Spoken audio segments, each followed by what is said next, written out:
Hey, my beautiful followers. How are you all doing?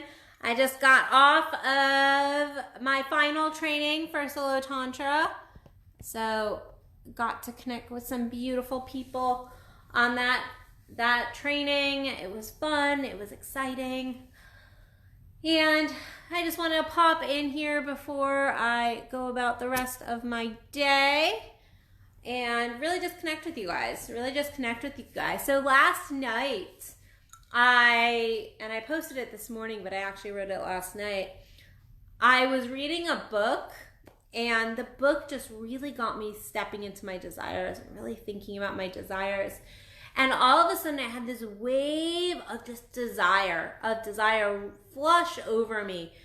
And I went, oh my goodness, like that feels a little scary. Like I'm having a moment where my that energy of desire feels a little scary. So I wrote an article because that's what I do.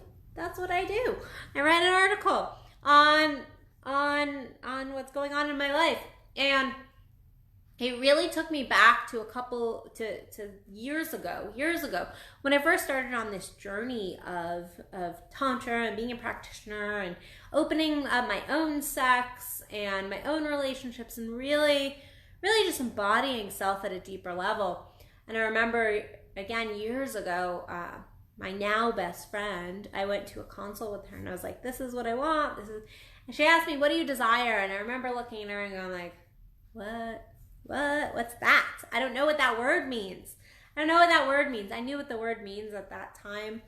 I was a therapist. I had multiple master's degrees, and I was like, I don't know what that word means. I cannot embody that word. I cannot actually verbalize that to you. And I verbalized a couple like minor things. Like I was like, I want a cup of coffee. I want chocolate. I want peace, love, and light in the world. But they were very superficial. They were very from my headspace. And then a few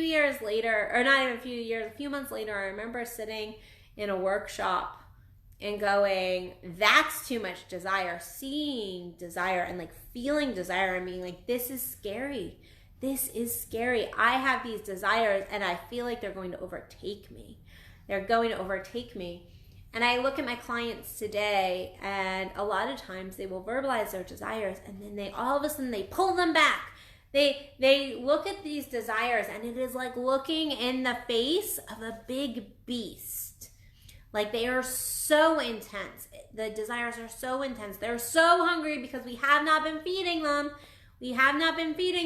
So they're so intense, or they are so incredibly soul-led that they feel really large to us. They feel really heavy, and we feel that push and that pull towards them. And so we run. We turn our backs from them. And last night, like I said, I was sitting there and I was just in my own living room. I was reading this book and I was just breathing, and I had been doing a lot of work. My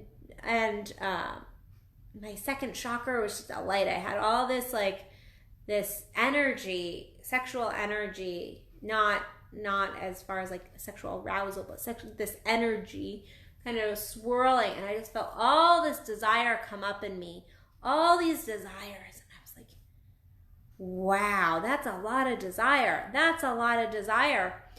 And I sat there going, I should not share this. I'm a coach. Everyone thinks I always own my desires, but in truth, we all have moments where we don't own our desire, or where our desire is really big and it's scary. It's that edgy place. And the difference is 10 years ago, that edgy place, I would have turned and I would have ran and I would have shut it down. And I would have thought, this is going to eat me alive. If I step into even this much of that desire, it's going to eat me alive. When in truth, now I look and I go, I'm having nose itchy issues. I just did a whole training and I itched my nose through the entire thing. I don't know what's going on. Maybe something's in the air. But now, years later, I look at that beast of desire and I go, okay, I feel you, I see you, and I'm going to step in. Even if I don't step in, I don't turn and run, because I know if I turn and run from my desires, they will eat me alive. They will get stuck in my body. They will, especially if they are soul-led desires, they will not let go. They will not let go, and they will swirl my life up. But so many of us do not acknowledge our true desires. We don't acknowledge our desires. We are taught to desire is to be sinful. We are taught to desire is to not be spiritual. We are taught that to desire is selfish, or that if we verbalize a desire, that the other person will feel, we try to protect other people's feelings. So we go, well, if I verbalize this desire, then I'm verbalizing an expectation, which is an issue, because our desires and our expectations are two different things, people. Two completely different things. So you can say, I desire to have sex with you. And the other person not have that same desire and go, I hear your desire. I hear that desire. Here's my boundary. And there not be an expectation. It's like, I'm just verbalizing this desire. Our desires are not to be shrink down. As soon as we shrink our desires, we shrink our second chakra, we shrink our creativity, we shrink our beautiful energy, that magnetic energy. Yes, some of our desires are very human-based, even ego-based sometimes, desires. Here's one. I'm looking at myself right now, so that's why it kind of popped up. I had a desire for hair extensions. So when I got them, super ego, super just, I want, this makes me feel good. Like, I like them. They're fun. They're playful. Very human-based desire, but it's an okay desire. And I had the desire, and I went and I got them. That's a very human-based desire, but it's an okay desire to have. We like to go, oh, that's human-based. I especially see this in my spiritual followers that think if they have a human desire, that this means that they are less spiritual, when in truth, in my humble opinion, no, in my opinion, and what I see is that when we own our human desires, we are better able to navigate them. We're better able to go, okay, yeah, I see that, that's ego. And we're better to embody our whole self. We're more tantric. We're truly more tantric in that we're weaving all aspects of self together, and we're owning it. We're owning ourselves, and it allows us to own our shadow and our light, and it allows us to be human. It allows us to be human. There is nothing wrong with having desire for pleasure. There's nothing wrong with having desire for coffee or these little pleasures in our lives. There's nothing wrong. We also have a hierarchy of desire where we have these spiritual soul desires. It's like, I desire to give and receive love. That's a very soul desire that I think all humans have within them. It might be very deep, deep, deep down within them, but I have the belief that we all have this desire to give and receive love embedded in us. That is a soul desire. Now, sometimes our soul desires trump our human desires. So you might have a human desire of, I just want to get off tonight. It's a very human desire. It's a very egotistical desire. It's a very disconnected spiritual desire. It's a very disconnecting desire from our spiritual sexing. But then you might have this other desire up here that's a spiritual desire to really connect and love your partner. So you step into that higher level desire. So there is a hierarchy of our desires, and sometimes we trump. But we like to think that if we own our desires, that we will ruin everybody else in our lives. We get into our egos and we go, well, if I own that I'm having these feelings, I'm having these sensations, I desire that this will hurt others in our lives, when in truth, we are more powerful when we're owning our desires, and we are truly owning our desires, and we are able to verbalize our desires without expectation. This is where we get into trouble. When we have the expectation of, I have a desire, so therefore you must give me my desire. Well, guess what? Nobody else is responsible for your desire. Nobody else, not anybody on this earth is responsible for your desires. You are responsible for your desires.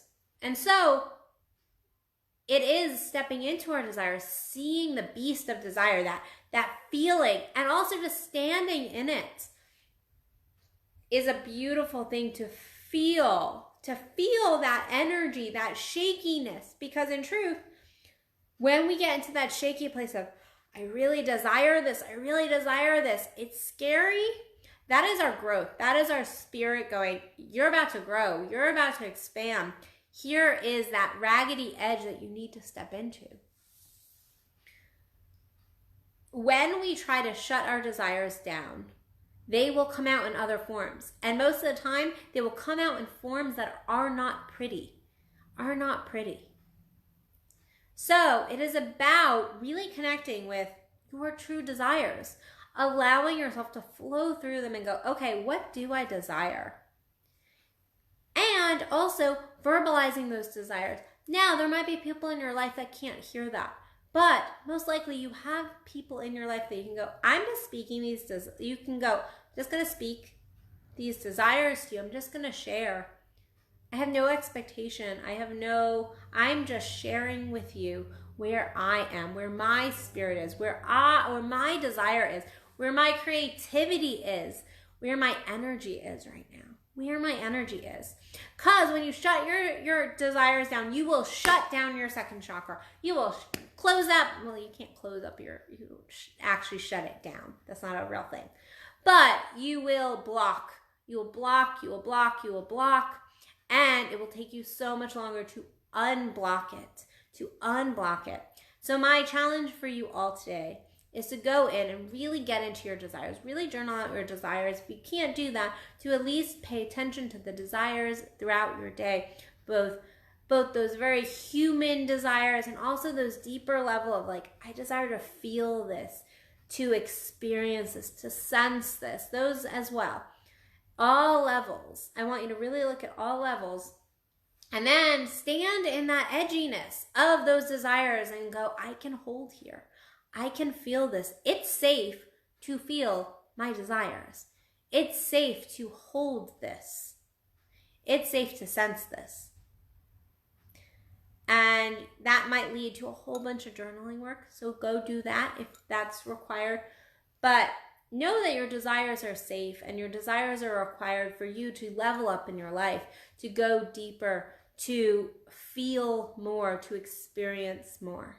So, all right, guys, I am going to let you go for the day. I do want to just announce, if you were in the DFW area, I have my White Puja coming up on February 7th, which is not that far away. And then if you are planning your Valentine's Day, a couple days before, I think it's the 12th, a couple days before Valentine's Day, I have my Lovers Toga Party also in the DFW area. I just finished up Solo Tantra. If you are interested in getting the recorded workshop online, then go to my website, addisonbell.net, or if you're wanting to work with me one-on-one, still same website, addisonbell.net, and just go fill out my application, and I will get back to you as soon as I can. So please like, share, comment. I would love to hear your thoughts on this topic. I think desire is a big one. I think it holds a lot of energy for a lot of people. And so I would love to hear your thoughts, your comments, your shares. They're all beautiful and I all appreciate it. So, all right, guys, I will see you tomorrow for another Addison Unleashed, and go rock those desires out. All right, guys, love you. Bye.